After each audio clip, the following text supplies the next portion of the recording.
Hola a todos, sean bienvenidos a la sesión número 3 de preguntas ICFES Saber 11 referentes al tema de biología. El día de hoy vamos a trabajar preguntas con respecto a agua, al componente celular y al componente organísmico. El material que vamos a trabajar el día de hoy se encuentra en el link para su descarga, tanto las preguntas sin resolver como las preguntas ya analizadas bajo el modelo que hemos venido trabajando. Entonces acá ustedes encontrarán las preguntas sin responder para que ustedes de pronto hagan el ejercicio en sus casas y las analicen, las respondan y su solucionario correspondiente. Sin embargo, pues les acoto que en el video pues hacemos todo el ejercicio de mirar las preguntas, responderlas, analizarlas y dar unos contenidos adicionales como para enriquecer un poco más el ejercicio de ver el video. En este sentido, sean bienvenidos y comencemos.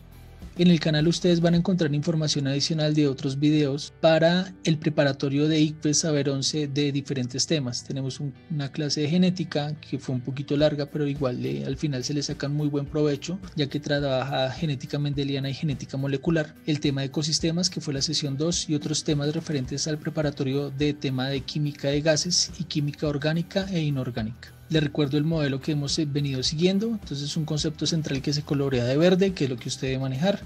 Esto se coloca en contexto, que vamos a llamar contexto hipotético, que es donde se coloca en juego este concepto central. Después la pregunta le lanza a usted una tarea que usted tiene que resolver con base en este concepto central, y es labor del estudiante encontrar la clave de respuesta correcta que satisface plenamente la tarea o situación problema que se le colocó en un inicio. Recuerden adicionalmente que les voy a dar 10 segundos para que ustedes congelen el video en sus casas y puedan hacerlo de forma un poco más interactiva. Ustedes pueden leer la pregunta, analizarla, decir posiblemente la respuesta sea la A, la B o la C o la D, y paso yo a analizarla a ver dónde está, si efectivamente ustedes tienen razón o si pues por el contrario hay algunas cosas que necesitan ser aclaradas para que quede más claro el tema. ¿Listo? Entonces comencemos.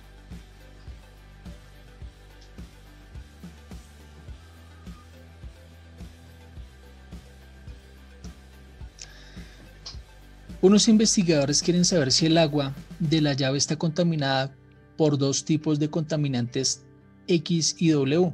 Los investigadores únicamente disponen de un método que permite medir la cantidad de contaminante X, pero saben que existe una reacción química mediante la cual pueden convertir todo el contaminante W en el contaminante X. Teniendo en cuenta esta información, situación problema, si se quiere saber cuál es el contenido de los contaminantes X y W por separado en una muestra de agua de la llave, ¿cuál sería el procedimiento adecuado?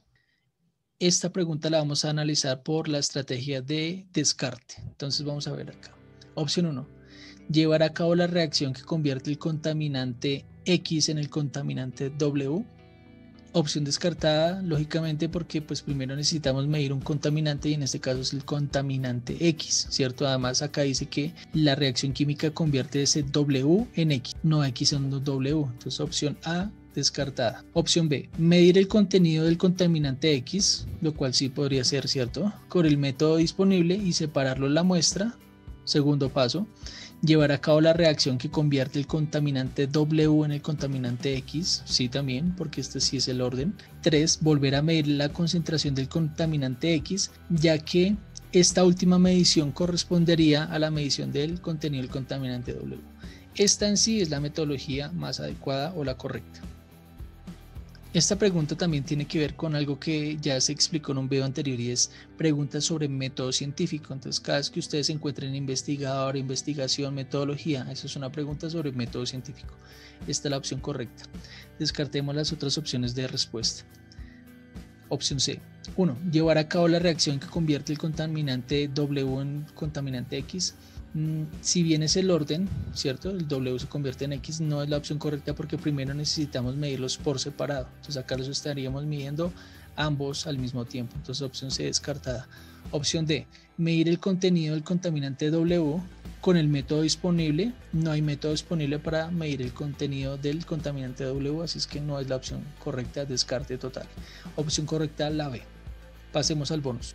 Resulta que existe un gran problema en la actualidad y es la contaminación con metales pesados como los que se encuentran aquí en la primera parte de esta imagen: arsénico, tungsteno níquel, platino, cadmio, plomo, berilio, uranio, torio, entre otros metales que se acumulan en la sangre. Esto genera una toxicidad que ataca a diferentes sistemas, tanto el sistema, por ejemplo, circulatorio, las líneas celulares, como el sistema nervioso, y esto genera problemas a corto plazo. Resulta que se ha encontrado evidencia que esto tiene una gran responsabilidad en las pilas que son botadas a la basura, ya que cuando llueve se forman unos lixiviados, es decir, los metales pasan a las corrientes de agua, de las corrientes de agua pasan a los ríos y de las corrientes de río llegan al mar. Y en el mar son consumidos por todas las redes tróficas que se encuentran allá. Resulta que las ostras comienzan a consumir el agua, o pues como viven en el agua, pues comienzan a filtrar el agua y comienzan a generar algo que se llama bioacumulación. Pero resulta que la bioacumulación se va haciendo más grande a medida que vamos escalando en la red trófica. Es decir, quienes consumen las ostras pues van a bioacumular más material de estos metales pesados hasta que finalmente llega al humano. El humano se puede, por ejemplo, comer un salmón en un restaurante fino, pero resulta que el salmón se alimentó de toda la red trófica que llevaba bioacumulando estos metales pesados, es decir, el ser humano se está intoxicando. Por eso en la actualidad existen lugares que se llaman lugares seguros para el descarte de todos los desechos tecnológicos para precisamente evitar este problema de la bioacumulación.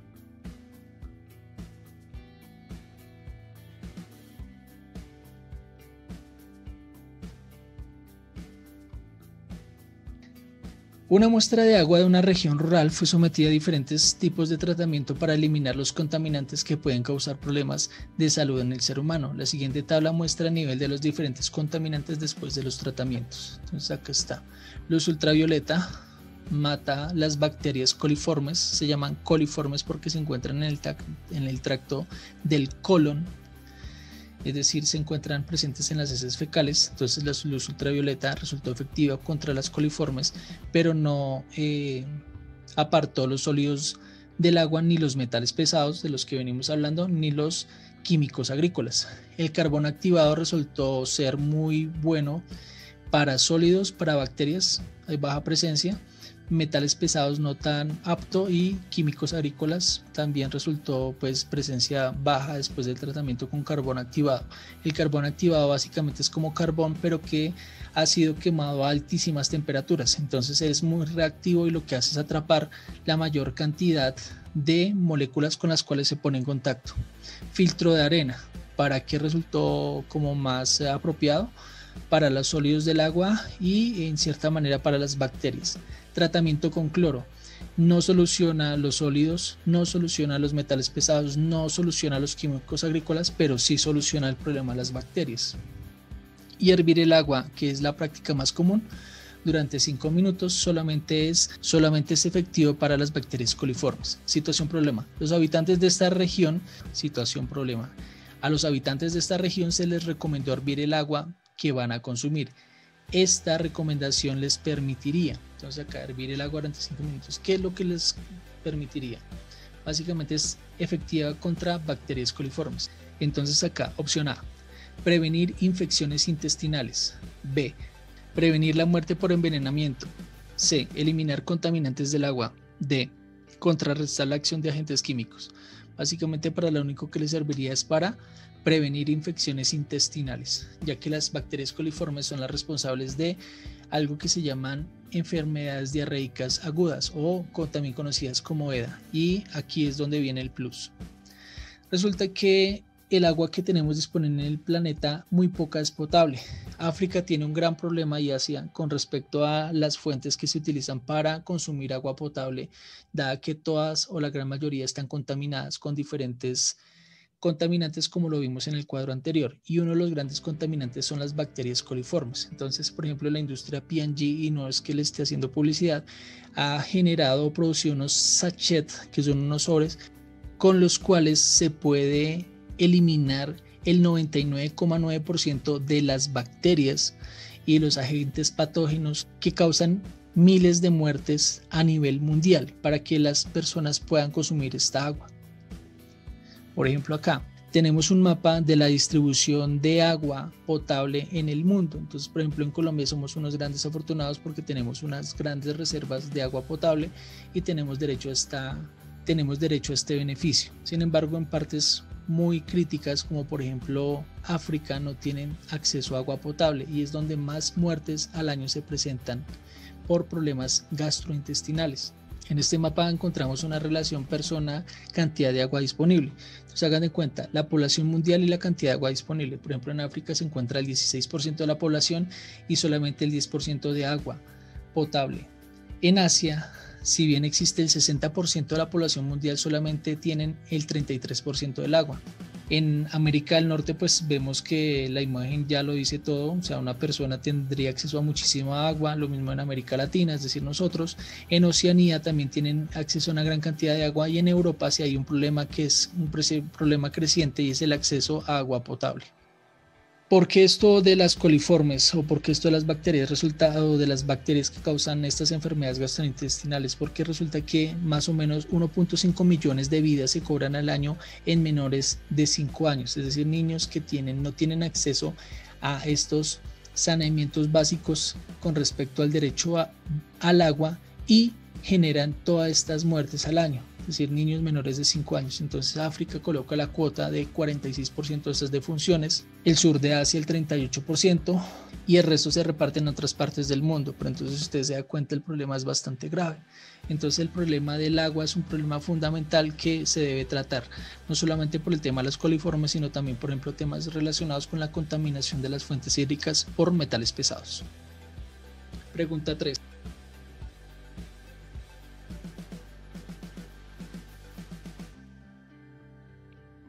Los estudiantes de un colegio elaboran un pluviómetro con el fin de conocer la variabilidad mensual de lluvia en su municipio. Para fabricarlo utilizan un embudo colector de radio conocido y un recipiente con divisiones volumétricas para almacenar el agua lluvia colectada durante un tiempo conocido. Realizaron 2 modelos de este instrumento, los cuales se muestran a continuación, modelo 1, modelo 2. Si nos damos cuenta, entonces posee un radio diferente, es decir, el embudo uno es más grande y el otro más pequeño. Tenemos el radio, o mejor dicho, conocemos el radio, acá está el embudo, y tenemos el recipiente que tiene diferente forma. Situación, problema.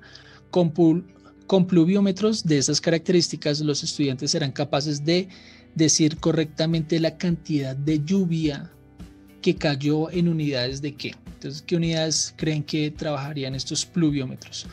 Pluvio significa lluvia, metro, medida, la medida de la lluvia en una unidad de tiempo determinada. Entonces acá, volumen del agua, sí, porque la cantidad de agua se puede medir en volumen por área. Recuerden que si tenemos el radio podemos saber el área, pi por r al cuadrado nos daría el área por tiempo. Entonces acá decimos que son en un tiempo conocido según la información que nos da el contexto hipotético. Entonces la opción correcta fuertemente sería la A. Opción B, volumen de agua. Sí, muy bien, porque acá podríamos con este aforo saber cuál es el volumen por tiempo, pues los meses, pero no sabemos el área. No es igual un embudo grande que un embudo pequeño, entonces sacaría falta el área. La opción C, altura del agua. Pues resulta que altura del agua no es una medida para conocer el volumen de agua que cayó. No, entonces altura no. Entonces opción C y D descartada. La opción B también porque le haría falta ¿qué? El área, ¿cierto? Entonces opción correcta, la A. Acá tenemos un mapa de la pluviosidad anual de las regiones donde más llueve. Entonces entre más azul sea la región, más lluvia tendrá esa región al año. Entonces nosotros acá en el trópico somos muy afortunados porque llueve casi que todos los meses del año. Lo mismo pasa acá en África, pero si ustedes recuerdan la información de la gráfica anterior con respecto al problema que hay del agua, esta región es donde menos se presenta agua potable. Entonces, por ejemplo, acá sí es una paradoja, es uno de los lugares donde más llueve, pero al igual es una área donde el agua potable está menos disponible para sus habitantes. En Colombia tenemos la fortuna de contar con esta vegetación, que son los frailejones, y debemos conservarlos y cuidarlos porque aparte de esto, los frailejones, nosotros poseemos el 60% de todos los frailejones.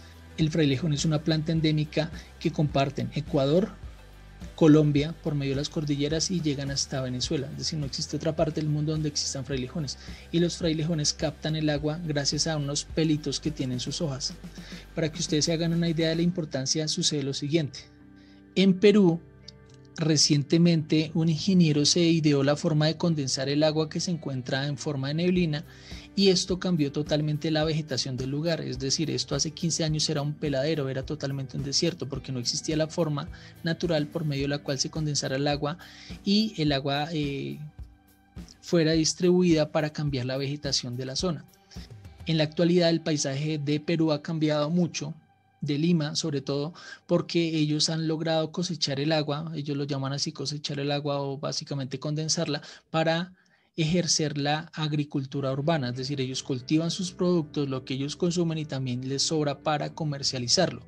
Esto que ustedes ven acá hace 15 años no estaba así reverdecido y todo por condición de ¿qué? Del agua, que se puede atrapar en estas estructuras membranosas y se almacenan en estos tanques y esto les sirve a ellos para cultivar. Es decir, esto que ustedes ven no existía hace aproximadamente unos 15 años. En cambio, acá en Colombia sí tenemos los frailejones, que son nuestros propios condensadores naturales del agua que se encuentra en forma de neblina. Por eso es que hay que defender los páramos. Por ejemplo, no es adecuado hablar de minería en los páramos o de tumbar los frailejones porque estos frailejones crecen de 2 a 3 centímetros por año.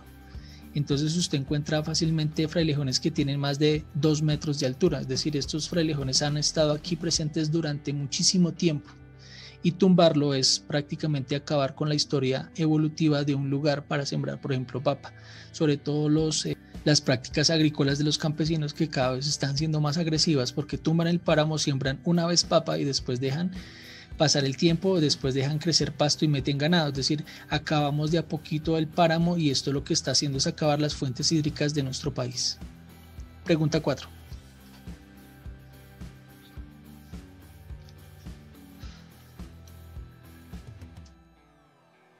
El modelo presenta la relación entre altura y la cantidad de partículas del aire. Entonces acá, entre más sobre el nivel del mar nos encontremos, más partículas de aire van a estar, es decir, va a ejercer más presión y entre más hacia arriba nos encontremos va a haber menos presión. Entonces dice acá, una olla con agua hierve a una temperatura de 100 grados centígrados cuando se encuentra a una altura de 0 kilómetros, es decir, sobre el nivel del mar, teniendo en cuenta que el punto de ebullición corresponde a la temperatura a la cual la presión de vapor de un gas igual a la presión atmosférica, y esto lo voy a explicar a continuación. Si se pone a calentar la misma cantidad de agua a una altura de 25 kilómetros, puede afirmarse que el agua, dos puntos, entonces acá hierve a 100 grados centígrados. A medida que vayamos avanzando hacia arriba, el agua que va a hervir a mayor temperatura o a menor temperatura. Tengan en cuenta que tiene una columna de aire menor. Entonces, opción A, hierve a una temperatura menor de 100 grados centígrados porque la presión es menor a esa altura. Esta es la opción correcta. Descartemos las demás. Hierve a una temperatura mayor de 100 grados centígrados no tendría sentido porque entre más arriba, menos columna de aire que ejerza sobre la superficie del agua. Opción C, nunca hierve, porque a esa altura hay muy poca cantidad de aire. Bueno, el aire no tiene que ver con respecto a si un líquido hierve o no hierve. Opción D, se congela, porque al no haber aire, el agua pasará a estado sólido. Si pasa a estado sólido, no depende de la cantidad de aire, básicamente depende de la cantidad interna del sistema. Si se encuentra muy arriba, sí puede ser que haga frío, o mucho frío, pero como se le aplica una fuente de calor y lo que estamos midiendo es la temperatura a la cual hierve, pues va a hervir a una temperatura menor a 100 grados centígrados porque la columna de aire que va a tener encima va a ser menor. Analicémoslo con los siguientes gráficos. Acá tenemos una atmósfera de presión, que es la presión sobre el nivel del mar. A medida que subimos en metros sobre el nivel del mar, la presión va a disminuir, es decir, la columna de aire que se tiene encima va a ser menor. Por lo tanto, la temperatura va a disminuir, la temperatura a la cual hierve el agua. Entonces acá tenemos una relación altitud y presión. Entonces a 0 metros, que es el nivel del mar, tenemos una atmósfera de presión. A medida que vamos subiendo en una montaña, por ejemplo en el caso de Bogotá, que se encuentra a 2600, más o menos por acá, pongámosle 2750 metros sobre el nivel del mar, va a existir menos de una atmósfera de presión. Existirá 0,714 atmósferas de presión, por lo tanto el agua va a hervir a menos temperatura, ¿cierto? Entonces imagínense 25 kilómetros hacia arriba, básicamente el agua prácticamente con poca energía térmica va a hervir, es decir, va a hervir a menos de 100 grados centígrados. Acá tenemos otra gráfica diferente, pero que nos permite el mismo análisis. A 0 metros, es decir, a nivel del mar, hierve a qué temperatura? A 100 grados centígrados. A medida que vayamos aumentando en una montaña, por ejemplo, la temperatura de ebullición va a cambiar. Por ejemplo, esta dice hasta 9000 metros, 9 kilómetros. Va a hervir a 68 grados centígrados. Entonces imagínense, 25 kilómetros hervirá prácticamente a menos de 50 grados centígrados. Ahora bien, ¿qué es lo de la presión del vapor? Resulta que el agua, así como existe una columna de aire que ejerce una presión sobre el agua y sobre todo lo que se encuentra, por ejemplo, nosotros soportamos una presión de la columna de aire que tenemos encima, el agua también lo soporta en la superficie, pero resulta que el agua también puede o ejerce una presión de vapor hacia arriba, y esto permite que una que otra molécula escape en forma de gas. Entonces, por ejemplo, si usted deja un vaso de agua en su habitación de una noche para otra, usted encuentra que el día siguiente hay menos agua en ese recipiente. ¿Por qué? Porque la presión de vapor de ese líquido permite que ciertas moléculas se escapen. Acá tenemos en esta tabla una relación con base en una química de 1967, donde nos explican cuál es la presión de vapor del agua a las temperaturas determinadas. Es decir, por ejemplo, a 0 grados centígrados, la presión de vapor que desarrolla el agua es de 4,6 torr. Es decir, el agua a 0 grados centígrados puede ejercer una presión hacia arriba, como contrarrestando la presión atmosférica de este valor. Por eso dice que el punto de ebullición es el punto en el cual la presión del vapor de un líquido igual a la presión atmosférica. Entonces recordemos, ¿cuál es la presión atmosférica a nivel del mar? La presión atmosférica a nivel del mar es de 760 milímetros de mercurio. Por eso es que a 100 grados centígrados el agua va a desarrollar una presión de vapor igual a la presión atmosférica, y por eso es que puede pasar a estado gaseoso directamente. Ahora supongamos que usted abre una olla a presión.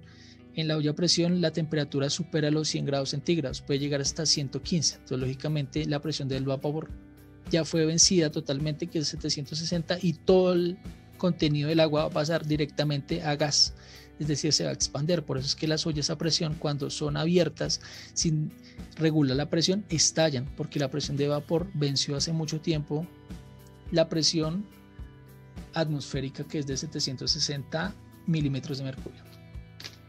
¿Listo? Pregunta 5.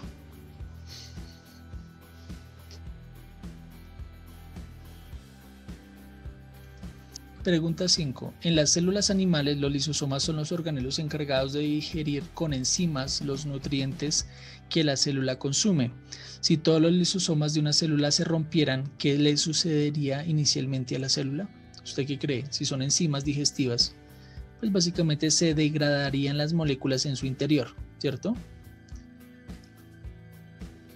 Pasemos a la explicación. Resulta que la palabra liso viene de la palabra lisis, que significa romper, y soma hace referencia a cuerpo o organelo. Entonces es el organelo que por medio de enzimas hace lisis de ciertas moléculas. Entonces tenemos que las moléculas son las lipasas, por ejemplo, que digieren lípidos, las glucosidasas que digieren carbohidratos, las proteasas que digieren proteínas, y las nucleasas que digieren ácidos nucleicos. Si usted se da cuenta, todas terminan en asa o asas. Asa o el sufijo asa quiere decir enzima. ¿Sí? Entonces, cada vez que usted encuentre la palabra asa como finalización de alguna palabra que tiene que ver con biología, posiblemente sea una enzima. Entonces acá tenemos un glóbulo blanco. El glóbulo blanco fagocita una partícula extraña, con un lisosoma le agrega partículas que lo degradan, y finalmente esto es desechado a la célula. Unos ejemplos perfectos de células que tienen gran cantidad de lisosomas son los glóbulos blancos. Entonces acá tenemos los basófilos, los eosinófilos y los neutrófilos. Esos punticos que ustedes ven ahí son lisosomas, y estas líneas celulares nos defienden de virus y bacterias. Supongamos que acá hay una bacteria, este neutrófilo lo engulle, le coloca o hace que los lisosomas se rompan cerca de este, y la bacteria muere. Si es una infección muy fuerte, pues finalmente él tendrá que utilizar todos sus lisosomas, por lo tanto este neutrófilo morirá y se generará lo que ustedes han o conocen como materia. Si por ejemplo usted tiene un forúnculo, un porito infectado en su cachete, y entonces a usted le duele. ¿Por qué? Porque los glóbulos blancos están atacando una infección bacteriana. Entonces por eso es que a usted le sale materia, ¿cierto? Y le duele, porque hay una inflamación además de todo. Básicamente los lisosomas lo que contienen son enzimas que lo que llevan es a neutralizar o digerir ciertas sustancias, y en la palabra digerir pues está incluido lo de neutralizar. Entonces acá tenemos las líneas blancas, que básicamente lo que hacen es, por medio de los lisosomas, combatir infecciones bacterianas e infecciones virales. Pregunta 6.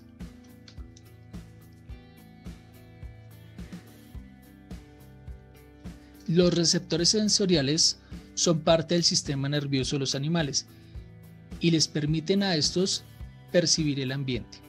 Se metió un ratón en un cuarto oscuro donde había un trozo de queso con olor agradable para el animal. ¿Cuáles fueron los receptores sensoriales que usó el ratón para llegar al queso? Entonces acá nos dan una serie de opciones de respuesta. Opción A, quimioreceptores y mecanorreceptores. Opción B, termorreceptores y fotorreceptores. Opción C, mecanorreceptores y receptores del dolor. Opción D, quimioreceptores y termorreceptores. Entonces acá, la opción correcta es quimioreceptores y mecanorreceptores por la siguiente razón. Resulta que las células nerviosas son las encargadas de transmitir los impulsos nerviosos, pero usted tiene diferentes tipos de receptores nerviosos, es decir, diferentes tipos de neuronas. Existen unos tipos de neuronas asociados a cada sentido que usted tiene, o de los 5 sentidos que todos tenemos. Fotorreceptores, foto hace relación a luz, y receptor, pues un receptor de luz, entonces en el caso de la visión. Un mecanorreceptor, entonces en el caso de la audición, ya que el sonido son pequeñas irrupciones en forma de onda que llegan a través del aire, que es un medio elástico, hacia el yunque y el estribillo, y esto se convierte en un impulso nervioso. Los quimioreceptores, que básicamente lo que hacen es interpretar información química y convertirla en un impulso nervioso. Entonces tendríamos el gusto, es decir, la lengua, y el olfato, que básicamente lo que hacen son percibir sustancias químicas, y el último es un mecanorreceptor, que es el tacto. No hay más: fotorreceptor, mecanorreceptor, quimioreceptor. Si usted se da cuenta, las 4 primeras se encuentran localizadas todos en la cabeza.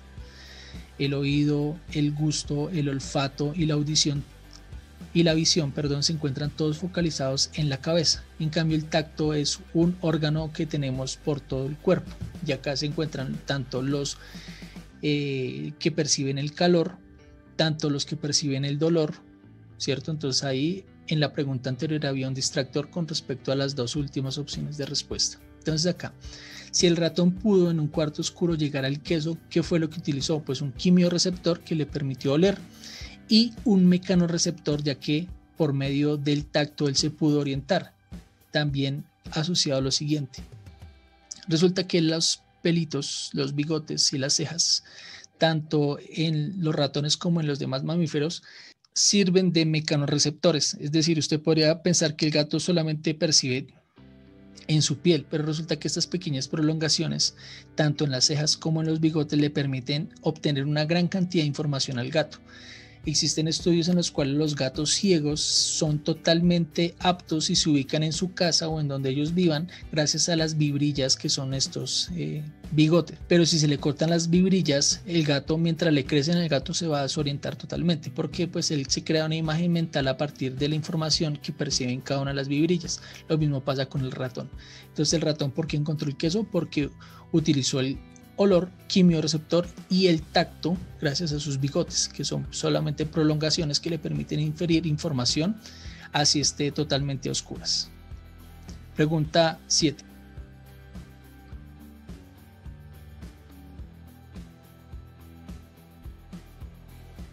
El alcohol es una sustancia que puede generar dependencia en las personas que lo consumen, inhibe la producción de glóbulos blancos, genera un deterioro en las mucosas del sistema digestivo, incrementa la actividad cardíaca y altera la acción de algunos neurotransmisores. De acuerdo al anterior, ¿cuál de las siguientes alteraciones en la salud estaría relacionada con el consumo excesivo de alcohol? ¿Usted qué cree? ¿Ser propenso a contraer infecciones bacterianas o virales? B, tener una baja producción de ácidos gástricos en el estómago. C, reducir significativamente la presión arterial. D, aumentar el estado de alerta y la velocidad de los reflejos. Opción correcta, la A. ¿Por qué? Porque con el consumo excesivo de alcohol se suprime la producción de glóbulos blancos, y la producción de glóbulos blancos o los glóbulos blancos son los que nos defienden contra infecciones bacterianas y virales. Hay que tener eso en cuenta. Aparte de eso, afecta a la mucosa del sistema digestivo, y esto es importante por lo siguiente: resulta que el sistema digestivo es una de las primeras líneas de defensa que produce gran cantidad de glóbulos blancos y ayuda a la respuesta inmune. Si usted seleccionó las otras opciones de respuesta, pues déjeme decirle, mi amigo, que está equivocado por lo siguiente.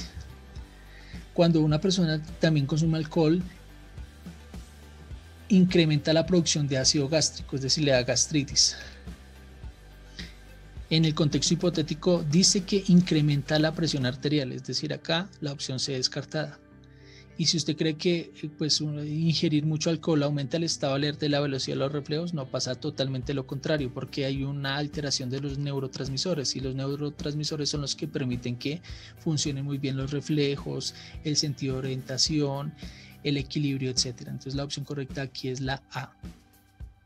Entonces acá tenemos las microvellosidades del sistema digestivo y están fuertemente asociados a la respuesta inmune, ya que están asociados al sistema linfoide, es decir, el intestino delgado produce gran cantidad de glóbulos blancos. Además, si ustedes se dan cuenta, existen propagandas donde dice consuma yogur con probióticos. Entonces los probióticos lo que hacen es restablecer la flora intestinal y esto permite que la persona pues suba también sus defensas, es decir, los glóbulos blancos se mantengan como el nivel se mantenga saludable, y esto lo permite estar alerta contra infecciones virales y bacterianas.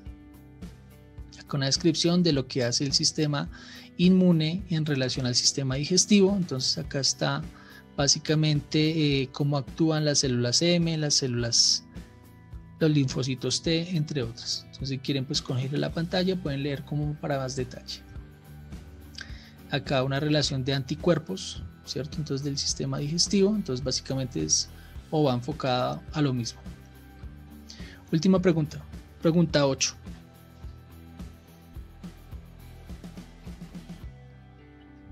¿Cuál de las siguientes gráficas muestra correctamente la relación entre la temperatura ambiental y la temperatura corporal interna del ser humano? Piense usted cuando está en un ambiente donde hace mucho calor y piense en un ambiente donde hace mucho frío. ¿Cuál es la opción correcta? Aquí la opción correcta es la opción A, por lo siguiente. Resulta que nosotros, los mamíferos, en el caso del ser humano, siempre vamos a tener una temperatura estable que oscila cercano a los 37,2 grados centígrados. Es decir, si haga mucho calor o haga mucho frío, nuestra temperatura interna siempre va a ser una sola. Esto se resume en un tema que se llama homeostasis. Es decir, nosotros tenemos una sola temperatura, que es la temperatura a la cual funcionamos bien. Por ejemplo, si hace mucho calor, pues comenzamos a sudar, precisamente para refrigerarnos. O si hace mucho frío, pues comenzamos a tiritar para conservar el calor interno. Entonces siempre nuestra temperatura va a ser independiente del medio externo en el cual nosotros nos encontremos. Por ejemplo, usted puede estar en Barranquilla, al nivel del mar, pero su temperatura corporal siempre va a tender a 37 grados centígrados. O si está, por ejemplo, en el páramo, pues usted también, su temperatura interna va a tratar de ser 37 grados centígrados aproximadamente. Si usted ya sufre alguna descompensación, digamos que sufre hipotermia, la hipotermia ya es una temperatura peligrosa por debajo 5 grados de la temperatura corporal. O si tiene fiebre, digamos fiebre de 38, fiebre de 39, eso ya es una condición que requiere una atención adicional. Entonces acá, la respuesta correcta aquí es la opción A, 37, más o menos acá nos daría 37 grados centígrados. Y esto se resume en un tema que se llama homeostasis. Entonces resulta que en la homeostasis tanto las células del cuerpo como el cuerpo van a tender a la mejor estabilidad posible para mantener la condición llamada vida, o las mejores condiciones posibles para que ese organismo se pueda desarrollar. Por ejemplo, el sistema respiratorio. Si se detecta una concentración elevada de dióxido de carbono en la sangre, se gatilla la respiración rápida para que los pulmones comiencen a inhalar y a exhalar con mayor frecuencia, y esto aumente la saturación de oxígeno en sangre. Otro ejemplo, las glándulas sudoríparas. En el ejercicio intenso o en la fiebre o el estar expuesto a climas muy calurosos, el sistema nervioso dispara la sudoración para que el cuerpo se mantenga en su temperatura corporal, 37,2 grados centígrados. Y por medio de la piel existe un importante intercambio térmico. No sé si usted ha tenido la oportunidad en un lugar o en un ambiente muy caluroso y usted comienza a sudar. Y con el hecho de que pase una leve brisa, usted ya se comienza a refrigerar, ya se comienza a sentir fresco. Tercer caso, en el frío extremo, el cuerpo dispara señales nerviosas que hace que el cuerpo tirite involuntariamente y los músculos se rocen unos con otros y genere calor, tanto por movimiento como por fricción, y esto permite mantener la temperatura corporal. Otro ejemplo, en el sistema excretor. Si comienza a escasear el agua en la sangre, se gatilla un mecanismo de retención de agua en los riñones, es decir, usted va a comenzar a producir orina más concentrada, es decir, como más amarilla. Acá es muy aconsejable cuidar los riñones porque efectivamente usted que tiene que hacer consumir agua, porque un buen indicador es orinar con una orina que sea diluida, casi que transparente blanca, o sea, totalmente transparente, muy similar al agua, ¿sí? Si usted orina, digamos, una orina que es muy amarilla, muy concentrada, quiere decir que usted está poniendo a trabajar en sobremanera los riñones y pues eso tampoco es saludable. Por último, el sistema endocrino. En una alta concentración de azúcar en sangre se gatilla el mecanismo por medio del cual se libera insulina para que se guarde el exceso de azúcar en la sangre y pase a los músculos y se mantenga una concentración de azúcar en medio de la cual se pueda desarrollar el organismo y no sea perjudicial para la salud. Listo, esas fueron las 8 preguntas referidas al tema de agua, de célula y de organísmico. Muchísimas gracias.